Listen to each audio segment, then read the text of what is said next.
Hello, my name is Victoria Winters, and today we'll be talking about PSA and what it means and the most effective ways to use this writing resource. I want to communicate what steps are vital in this process, personal examples of PSA in my own work, and talk about what ways you have used PSA without even realizing it. So the 5 simple steps regarding PSA are plan, research, draft, review, and distribute. We'll talk about these steps in greater detail in later slides, but first I want to talk to you about what PSA really means. So PSA stands for Problem Solving Approach. This idea expanded means that with effective planning, PSA steps will allow the writer to determine a problem and then expand on ideas surrounding this problem. By identifying a key issue or realizing a desire to communicate a set of directions, you can move forward to understanding your audience's learning style and proceed to put together an effective document. So how do you put together a document? Let me show you. So the following is a document I specifically wrote in order to teach PSA. It's important to make it fun, easy to follow, and interesting for your target audience. Since this is a very basic how-to manual, it will be easy to identify what ways I applied PSA techniques. My how-to manual was how to build baby unicorns. Taking just a moment, please note the pictures. Are they clear? Are they easy to understand? Since my target audience is most definitely children, it was essential for me to integrate large images and a lot of colors. So switching back to PSA, the first step is planning. I had to think about my audience, what would be appealing to them in terms of jargon, images, and appearance. And I also had to make sure I had the tools necessary to follow through with my idea. Those tools included not only what was necessary to build the baby unicorns, but also a camera, understanding the formatting limitations with Microsoft Word, and making sure I had enough supplies to hand over my family to build it for themselves.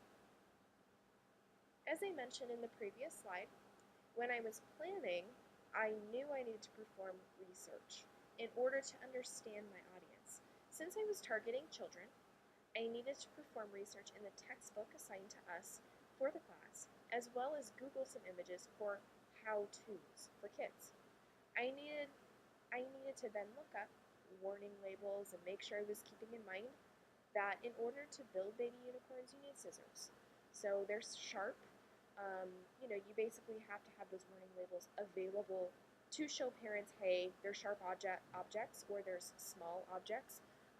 Make sure that your children are in a safe environment in which they can use these tools. Finally, I did not want my how-to manual to be too long.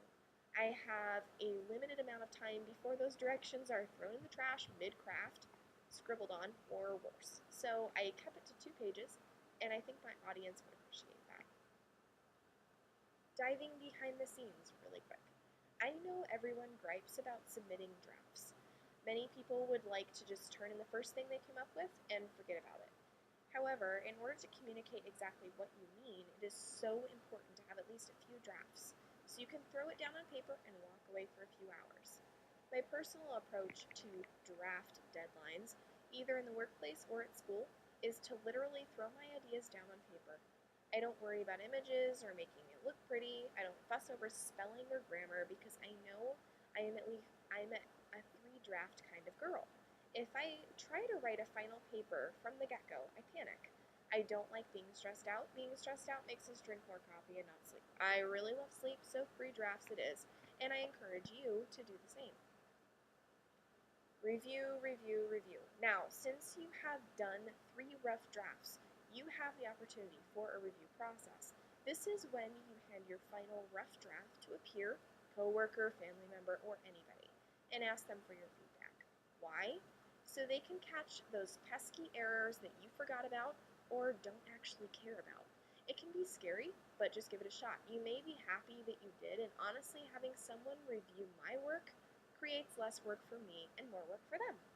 And now that at least you know that what you're writing about is actually doing its job, you want to have confirmation from at least one person that your work isn't a loss before you present it to your boss, your professor or to an actual audience. Think about the review process of Tosh.0. He better have some honest people telling him what's funny and not, otherwise his show would completely fail, or worse, people would make fun of him. So the next step is distribute. Back on track, I handed this document to my family and told them to follow the directions. They actually had a blast, even though they're all 12 years of age and older. I asked them if they thought my directions would work for kids, and they confirmed they thought so. So, due to my audience, jargon and images were really important. When you apply PSA in your professional writing, keep this in mind. Make sure to identify who your audience is. While my family enjoyed my little project, I guarantee that others, their ages, would not. You can use PSA wherever you go with work or school. So if we're reflecting on this, I just want to ask you, what ways have you used PSA and not realize you've used it until now? Whether that be in the workplace or in school, why don't you think about, reflect on those times that you've actually utilized this and just haven't thought about it?